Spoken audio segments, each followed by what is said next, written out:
is established for the mutual benefit of the contracting parties and is limited to the commitment continuing as long as the mutual benefit continues. A covenant is not a contractual type of relationship, which is limited by the mutual benefit of both parties involved. Okay, so let me just remix and tell you what I just said. The covenant of the kingdom, interchangeable, is not a contract. For the covenants speak to how God deals with us, the kind of relationship that develops the they.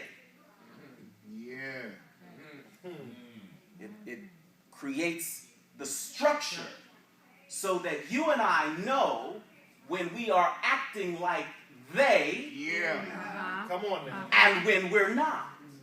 All right. Because sometimes I feel like a nut, and sometimes I don't. I know what you mean. And left unto my own devices, I will always think more highly of myself That's right. than I ought. That's right. So I need something to govern, to guide, to kind of hem me in, because I'm always looking for wiggle room. And some of us have wiggled so much that on that day, we will say or cry, Lord, Lord, didn't I? My Lord. And Matthew's Gospel, the 7th chapter and the 21st verse says, I knew you not. That's right. Now, I got to pause parenthetically and just say that that's one of the scariest verses in all of the Bible to me. And I'm going to tell you why it's scary to me. Because those in Matthew chapter 7, verse 21, who cry out, Lord, Lord, know who he is when he shows up. That's right. And they had no fear of his coming. That's right. My. None. My goodness. As a matter of fact, Pops, I think that they probably ran to him Yes, sir. in order to tout To claim. what they had done. That's right. To claim him. That's right. That's right. Pause. But he didn't claim that. That's right. Mama. How scary is that? Right. Because we're not talking about sinners. No. Folks who did not make the choice. Yeah. We're talking about folks who were expecting his arrival, That's right. That's right. anticipated and ran And to ran him, to him. and brought their resume. Yes, sir.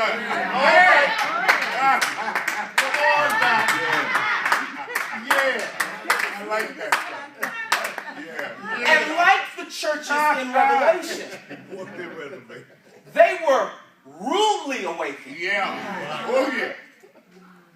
Because after touting how good they were, which kept them from obviously ever becoming great, Yeah. he said, I know you not.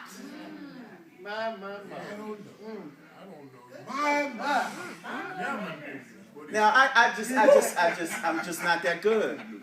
Bruzzy, I'm just not that good. I don't want to be left to myself thinking that I'm doing everything right. That's right, son. And he tells us the truth. And I get to that day.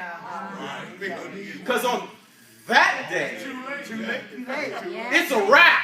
Yeah. What will be, Yeah. will be. It is. It's a rap song. That's what the director says. So this is why I thank God for the cross, because I got time. Yeah. So the covenants give us the opportunity to be our constitution, to check to see if we are they. Yeah. So that we don't rest on our own laurels Right. Thank you, son. and dust off our testimonies.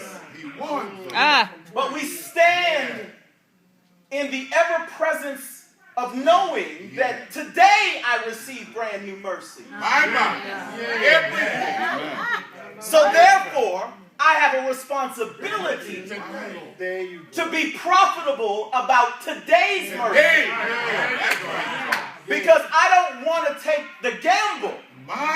right. that should this be the day.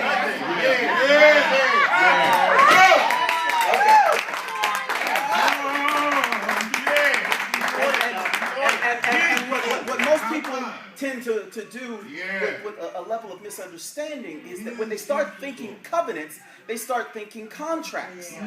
You know, we use a Western philosophy, a Western way of thinking to the Holy Writ, and it doesn't always work because contracts are mutually beneficial. Yeah, that's right. It means that we both have some real strength in executing the benefit out of this. Sir. But a covenant ain't such.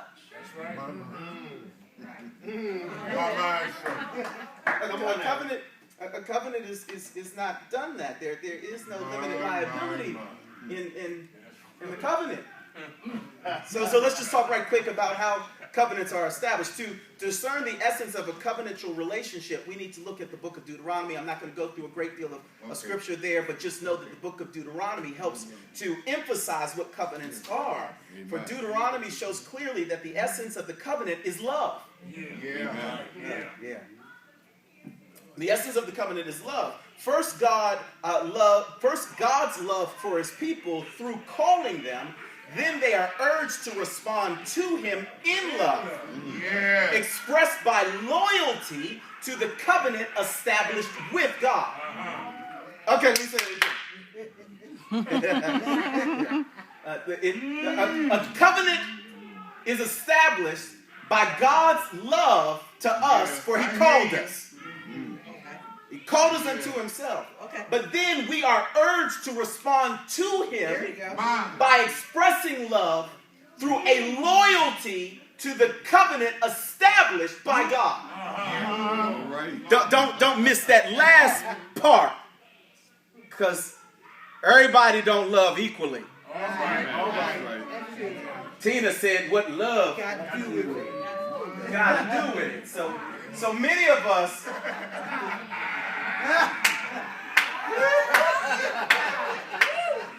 Our way of defining love is so off base with what Scripture suggests that the covenant establishes, this is how you must love me. Don't say you love me just because you showed up.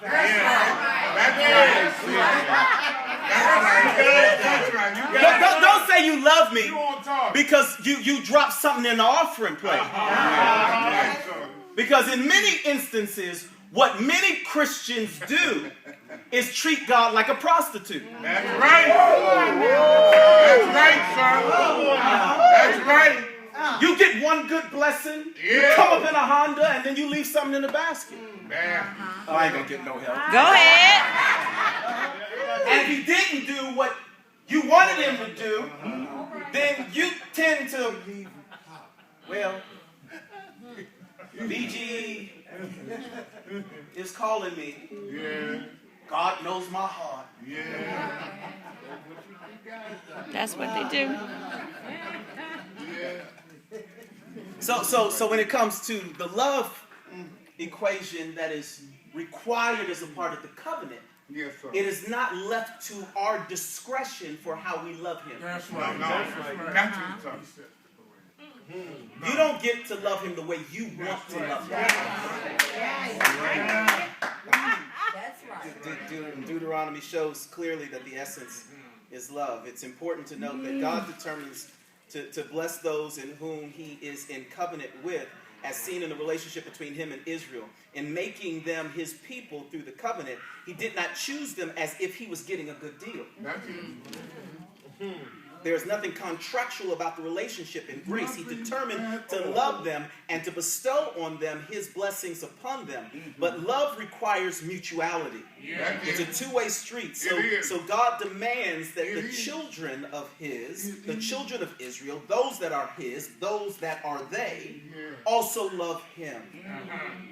Now, let me just take a quick little detour because this is a relevant point, and then we're going to get to my 5 points, and then I'm going to leave you alone. Come on, son. A model of the covenant is the traditional wedding service. For it illustrates the type of commitment demanded in a covenant. It is a promise to persevere and preserve the relationship on the basis of the covenant. Help us out. A traditional wedding Yes, sir. is a promise to preserve and persevere on the basis of the covenant made at the altar. Come on, son. Come on, son. It ain't on whether or not they do what you want them to do. It ain't really based on whether or not you feel like you love them today. No, right. That's right. Come on. Come on, sir. Its foundation Yes. is covenantal down at the altar. Amen. Amen. The wedding appropriately illustrates the relationship that God has with his people. For as long as the husband and wife stay faithful to love the covenant, not in sinless perfection, but rather in repentant faith and love, Yes. God will never leave or forsake them, and the commitment of his is to bless them. My mind. Okay. Yes. It rains on the just. There are good days and there are bad days. Yes. And who you are does not determine what I do. Yes. That's right. That's true, son. That's right. I was. Have you ever had those moments, those seasons where you just, where obviously God is doing something, and whatever it is that he's doing, it's disturbing you? Every day. I'm just gonna be transparent. Because we get into these seasons where we know how to do life. Yeah. And then no sooner do you settle in the life that you have, there's this curveball that comes in. And what the curveball tends to do, Quentin, for me is that first I start blaming everybody. Yeah. It's you. It's y'all.